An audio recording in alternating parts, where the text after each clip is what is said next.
2 Samuel chapter 13. Let's start from there. 2 Samuel chapter 13. I'm going to be reading from the NIV version.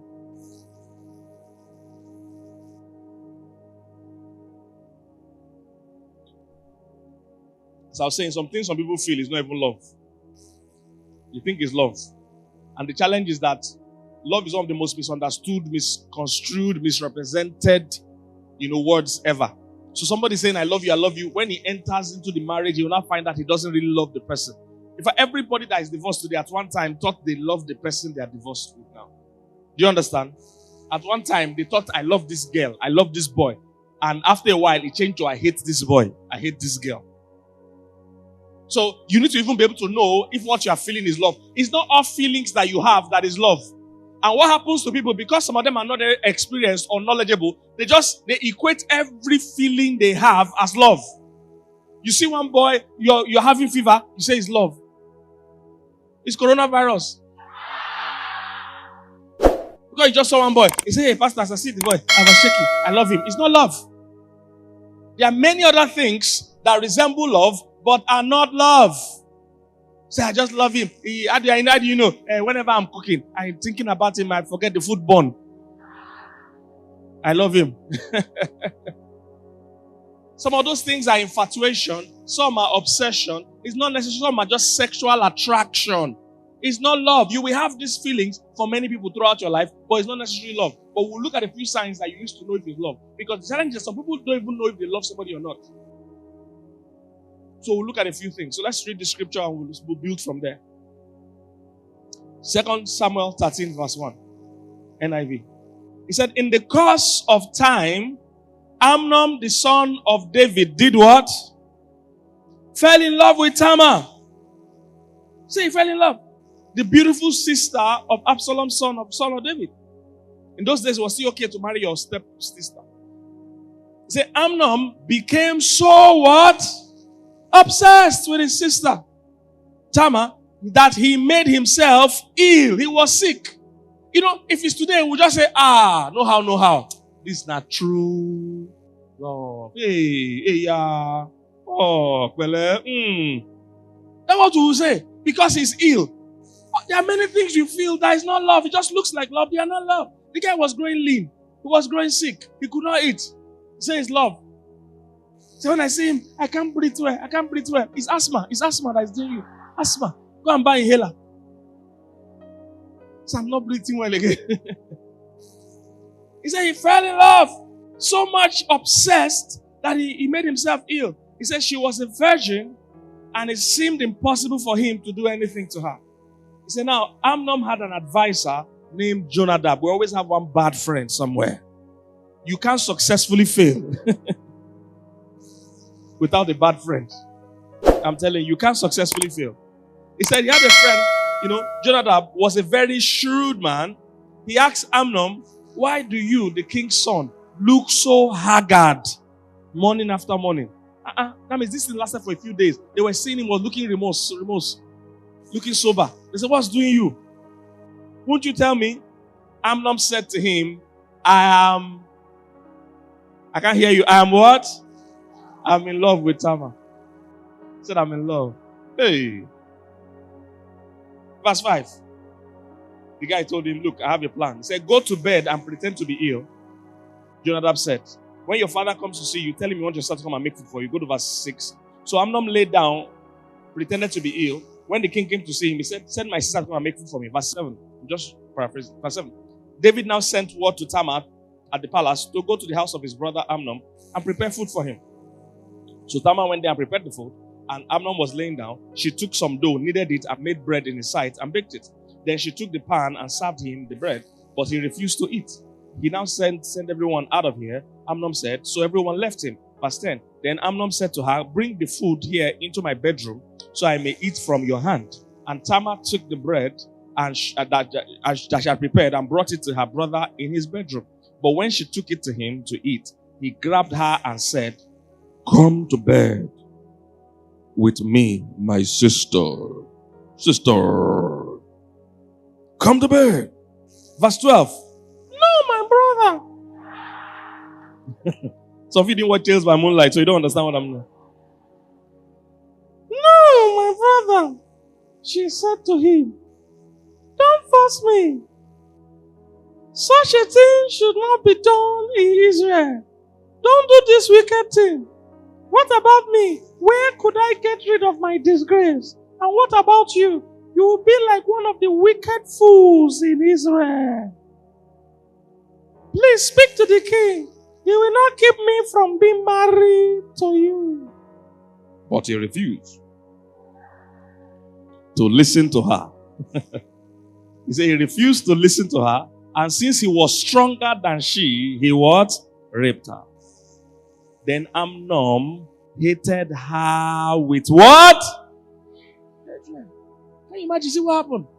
This is the guy that could not eat a few days ago. This is what I'm telling you. This is why you must learn about relationships, learn about marriage. Some people discover this thing inside marriage. This shift that happened to this guy is inside marriage. It happens. I'm crazy about the girl. I'm married and find out who is this. Some people is in marriage. I'm telling you. So some people think when we do meetings like we're wasting our time. We know what we are addressing. This happens to some people. Many people, it's happened to them, but it happens to them when they're already married with children. What you thought you have is not everything you are feeling that is love. Are you getting what I'm saying, guys? It's not everything you are feeling that is what? Love. This guy could not eat. This guy was obsessed. Everybody around him knew he was looking morose, looking lean, looking thin. Everybody saw him. He wasn't faking it. Everybody saw him, but it was not love. It was sexual attraction. It was sexual passion. There are many things that look like love that are not love. They just resemble love. The moment, and I tell ladies all the time, ladies, you must understand, a man's sexual passion is different from your own. You must understand it. When a man sleeps with you, the way he sees you changes. It changes drastically. Before he sleeps with you, you look like Canada to him. He can't wait to get there. If you don't understand that joke, that's fine. He looks like Canada to him. The moment he sleeps with you. What's the worst place in Nigeria? Somebody say Ajagule, where else? Mushi, where else? You are the one saying it. Oh. What's your name? Let me. You are the one saying it. I didn't say it. Oh. You from Canada, you just suddenly look like the slum in Nigeria. And even him, listen, even him can't explain what is happening. He's not wickedness. Him too can't explain why he just hates you. This is why God is trying to teach young girls and young boys, actually. God is trying to teach single people to keep sex out of it. Keeping sex out of it is one of the quickest ways you know somebody that really loves you. Sex confuses issues. See the problem. This guy wasn't a bad guy. He actually thought he was really in love. He was crazy. He was passionate. He was confused. He wasn't eating. He was growing lean. He was saying, I'm going to Canada. I'm going to Canada. I'm going to Canada. The moment he landed the airport, so what am I doing here? Everything looked like a slum to him. He said he hated her with what? Intense. Not just ordinary hatred. Intense one. See what happened. Verse what are we in? 15, Abby. Then he hated her with intense hatred. In fact, he hated her more. I love that. This is real life stories. He said, Amnon said to her, get up, get out. Get up and get out. Get up and what? This is what the average man says to you when he sleeps with you. If he doesn't say it in those words, he says it in his heart. Where you go, can't they go?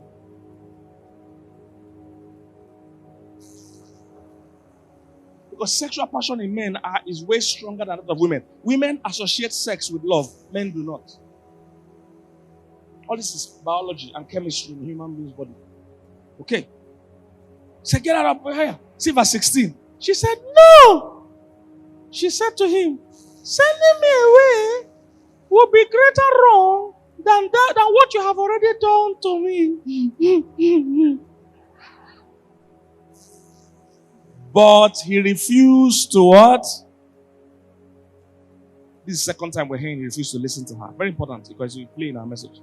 He said, he called his personal servant, his PA, and said, get this woman out of my sight and bolt the door after her. Can you imagine? He said, get her out of here, and jammed it. He hated her so much he couldn't even stand her. So the servant put her out and bolted the door after her. She was wearing an another story. Baseline. He moved from what he thought was love to intense hatred. So how do you know somebody really loves you? Because a lot of things people feel is not love. And I'm going to run through 6 things for the guys, 6 things for the girls. The 7th one for both of them is the same thing. So that's why I'm going to put that 7th one together at the end. They're the same thing, but 6 for men, 6 for women. Let me start for the women now. I'm going to tell you how to know if a guy loves you. 6 things. Number one, if a guy likes you, he will pay attention to you. He will actually listen to you. Do you remember how many times he didn't listen to her was mentioned in that story? Did anybody notice it? It was mentioned significantly 2 times there. That she said something and he didn't listen to her. She said this one and he didn't listen to her. Usually when a guy loves you, he listens to you. If he can't pay attention, if he doesn't have your time, if he can't listen to you, whatever you say never counts, then he doesn't love you. For men, attention is a very scarce commodity for men. Unlike women that can do more than one thing at the same time easily, men cannot. So a man's attention is one of the ways you know what he values. Is somebody getting what I'm saying? A man's attention is one of the ways you know what he values. If he's not paying attention to you, not listening to you, if he claims he doesn't have time for you, he doesn't love you. The biggest lie men tell women they no longer want to have something with is, I am busy. That's it. That's how to know he has broken up with you. You know, and women in their nature, they like closure. Women like to know, tell me exactly. My sister, I'm now telling you. That's what he means by I'm busy. Don't wait for more disgrace than that. You to form busy and be going from there. Don't say, no, you must tell me what you mean. What you mean again like how? I'm busy. I'm busy. When men say I'm busy, they are really busy. Because you see a guy, when he was chasing you and tossing you, he was texting you every day, 24 hours, calling you every day, taking you out every day. The moment he gets what he's looking for, he jumps to I'm busy. How did he become suddenly busy? He's busy with another person. I'll let that one sink. Attention. Does he pay attention? Does he listen to you? Does he listen to you? Can you actually get him to listen? Get him to do things? Does he pay attention to what bothers you? To what is important to you? Does he pay attention? If he doesn't pay attention to you, he doesn't love you. Very important. We saw it in that story. And he didn't listen to her. Number 2. If a guy loves you, he'll be willing to wait for sex. He'll be willing to wait, to push sex aside till a real commitment of marriage. If a guy loves you, he's willing to wait. A guy that is impatient about sex usually is in love with sex and not in love with you. You see, when a guy really loves you, he understands that this relationship is a long-term thing. So sex or no sex, it will still happen one day. But when he has short-term plans, he has targeted how far he wants to invest. And you are trying to, by telling him no sex, you're trying to drag him to invest longer than he's planning. I don't know if you get what I'm saying. In his mind, he has said, max 2 weeks, we could not reach there. Then you are saying, let's wait till marriage. Say, you are spoiling his plans. So a guy that is impatient usually doesn't love you because there's no long-term plan. If he loves you and you tell him that, hey, let's honor God sexually, he would appreciate that because he understands that you are something precious. He understands that there's no issues. Last, we will still get married. He understands that he will value you for even waiting. But a guy that doesn't, he can't wait. He will be threatening you. If you don't sleep with me, I will sleep with other people. And you see, as stupid as that is, there are ladies that don't understand that message. If a guy is telling you that if you don't sleep with other people, it's not because he loves you. He's telling you he loves sex. He has no respect for you. But there are many ladies that will still be asking me in that situation. They say, Pastor, what should I do? Somebody has told you that if you don't sleep with him, he will be free to go and sleep with other people. Doesn't that show you You are nothing special to him. Somebody getting what I'm saying? If a guy really loves you, he'll be okay with putting sex aside. Because this is a long-term thing. It's not a rush thing. There's a story in the Bible of Jacob. Jacob saw, he was living with his uncle, and he wanted to marry one of the uncle's daughter, a very pretty one, but she was the younger one. So he came to meet the man and said, I want to marry your daughter. The man said, okay, the bride price is 7 years of hard labor. Jacob said, I love this woman, I will be able to pay. So he worked for 7 years to marry the woman. He didn't touch her. In those days, you dare not, they will stone you to death. 7 years he worked to marry this girl. When a guy really loves you, he'll be patient. When a guy really loves you, he'll be ready to wait. That guy that can't wait doesn't love you, sex he loves. And most girls are so ignorant, they don't realize anybody sleeping with you before marriage will have problem also staying faithful inside marriage. Every adulterer every fornicator is an adulterer in training. Self-control doesn't end when you marry. You need self-control before you marry. You need self-control after you marry. Many people are short-circuiting the course. Then let's just have sex. If I have sex with him, he'll be faithful. That's how women think. But you don't understand. If you have sex with him, you are teaching him that it's okay to take what is not yours. That we are teaching him. Because intention to marry you is not marriage. If you go to a shop and say, I want to buy, that's offer to buy. That's not marriage. Somebody get what I'm saying? Can you go somewhere and say, I want to buy this car? They say, okay, then you take care and drive it away. You want to buy this car? No problem, we are here. When you buy it, you can drive it. But many women, they just said, I want to marry you. Yes, you open your cloth. You have taught him that it's okay to take what is not legally yours. By the time you marry him, guess what he's going to do? He will continue trying to take something that is not legally his. And that's not you. You are his. He's trying to take something else. Because that's the training he has received from you. Most cases that involve adultery, most of them, check it. 99.9% of them, both of them were cheating before they got married. Then the girl just thought, now that we're married, let's stop cheating. We will continue. This relationship started with cheating. To continue with cheating. Now, last, now cheating. Going down. Ladies, are you listening? Guys, you two, are you listening? Yeah, because you think you're smart now. I say, God has said, don't touch each other before you marry. You both plan, let's cheat. The system. Then you now enter marriage. How can armed robbers be making pledge? We're armed robbers. We don't trust anybody ourselves. And if you get what I'm saying, you are both cheaters now. So why should I stop cheating now because we have married? Why? Why? Somebody get what I'm saying? So practice. If you can't have self-control now, you won't have it in marriage. Marriage doesn't change anybody. A lizard that is single doesn't become alligator in marriage. Same person you'll be. So Jacob worked for 7 years. After the 7 years, wedding day came. They brought the so-called wife. She was wearing a veil. He made the vow, married the girl, got home, opened the veil. Find out it was the elder sister that was not as fine as the younger sister. He said, hey, what happened? It's the younger one I want. The father said, in our culture, we don't marry younger sister first. That's why we gave you the older sister. He said, no problem. I still want the younger sister. They said, you work another 7 years. Jacob waited and worked for 14 years. That's how to know somebody that loves somebody. 14 years to marry that woman. Some of you are with men that can't wait for 14 minutes. How much more 14 days?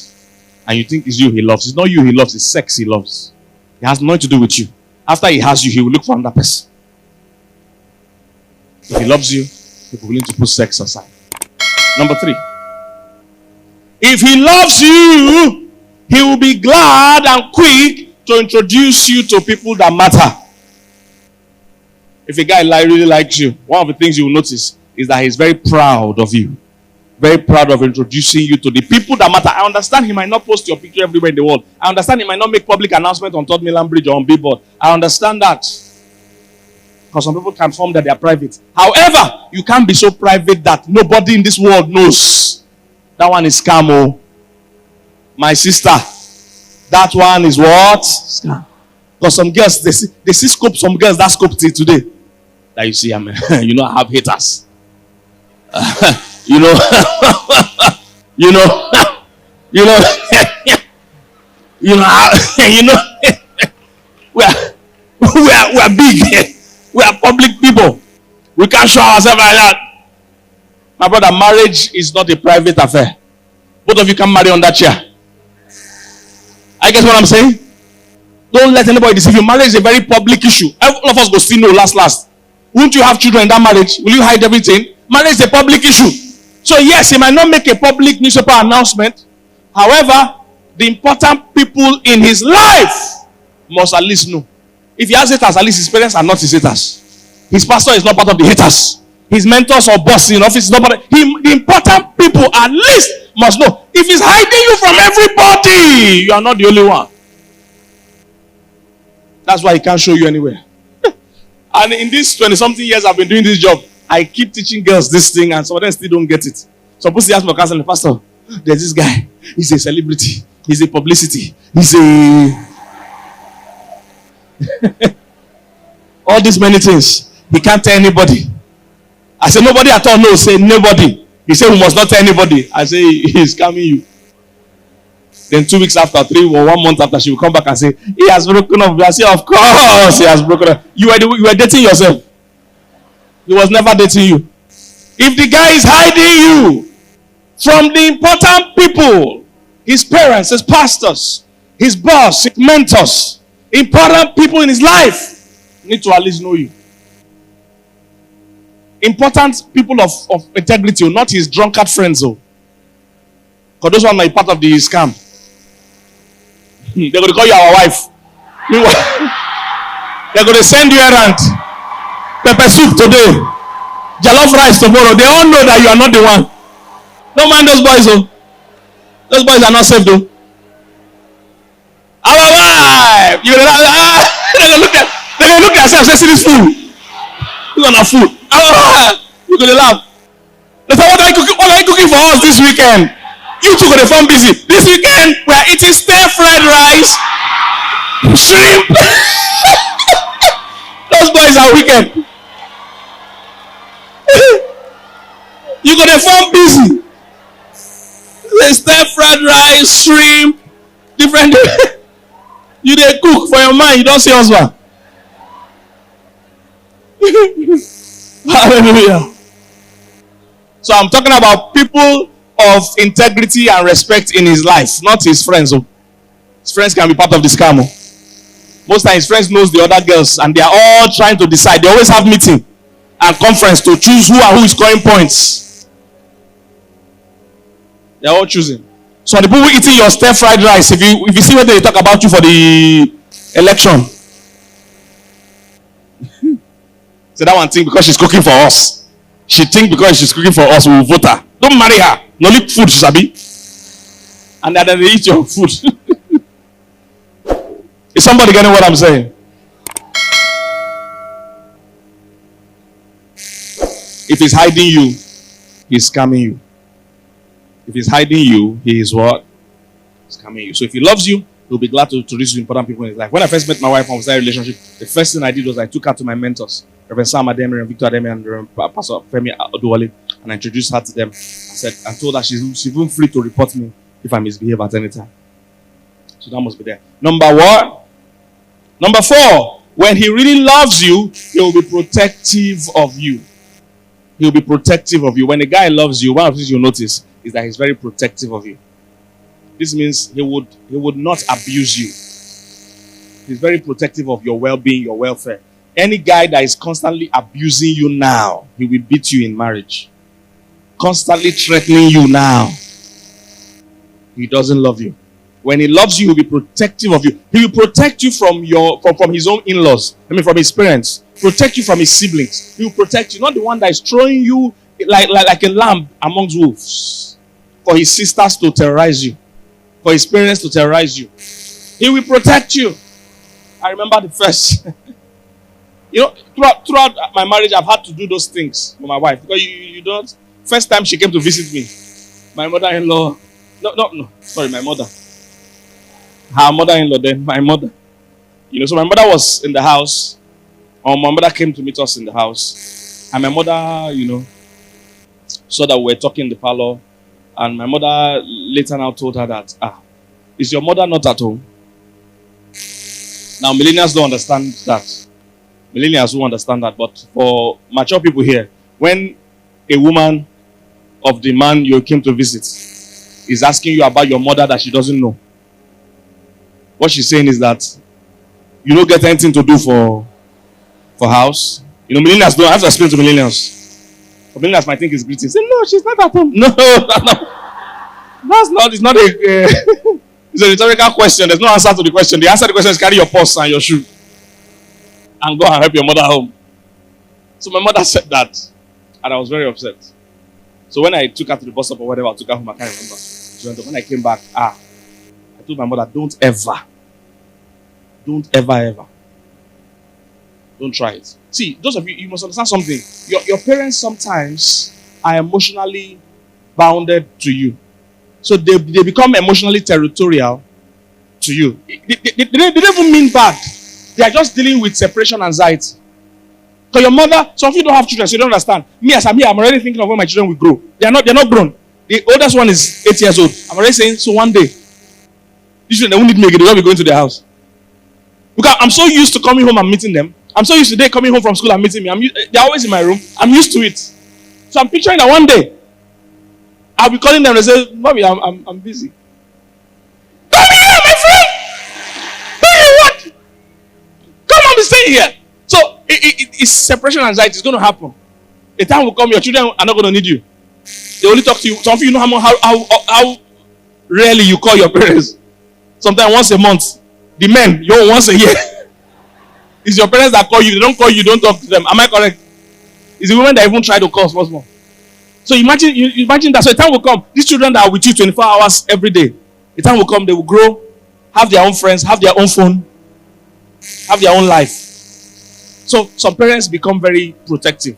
So unconsciously they start, defending territory emotionally. So any man, no matter the woman, the son brings, they'll say she's not good enough. So if a man really loves you, one of the things he must be willing to do is protect you. He must be willing to tell his parents, tell whoever cares, listen, that this is the person I want to marry. You are not at liberty to harass her.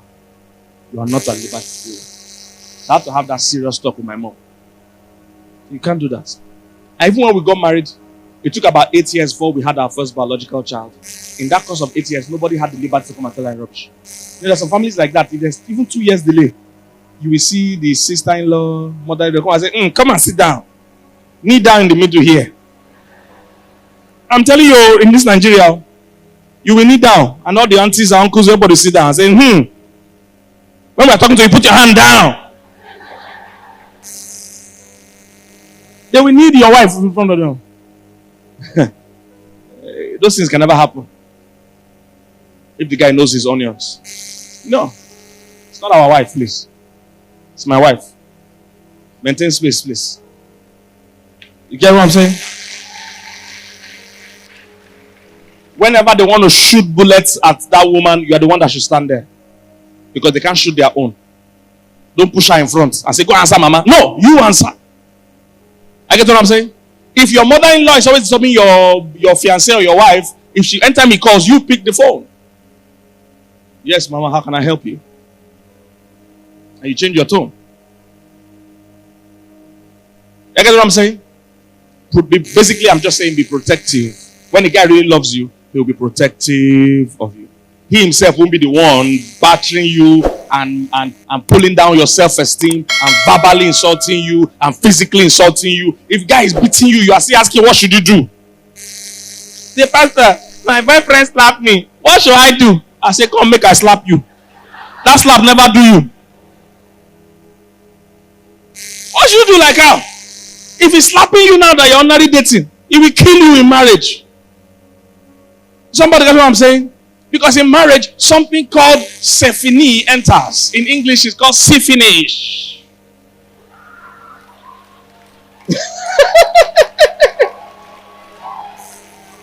See finish enters.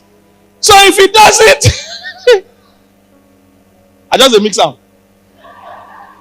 See, if he's threatening you now, in marriage, he can kill you because then he's already tired of you. See finish has entered. He can kill you. Hallelujah. So protection. Number what? Let me try and round up the man. 5. If he loves you, one of the things you notice is that he will include you in his future plans. He will include you in what? Future plans. So ladies, when a guy, how do you know a guy loves you? Be listening to him when he's talking about his future. If he's saying I instead of we, my sister, you are not in his future. If he's saying I will like to live in Aja, I will like to live in Lekki, and you are dating, is he saying I? He's not saying we will live in Lekki. He's saying I will live in Lekki. That means you are not in that future. I don't know if you get what I'm saying. I will like my children to attend so and so school. And you are dating. He didn't say our children. He said my children.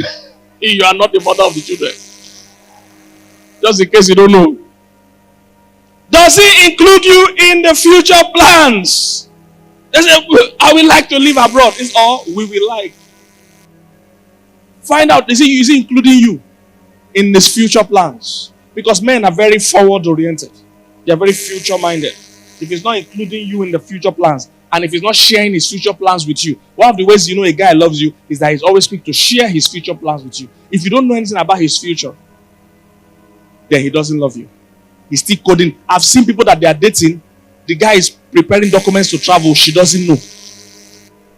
You are not in his future. It's the day before he travels. Some said the guy will travel.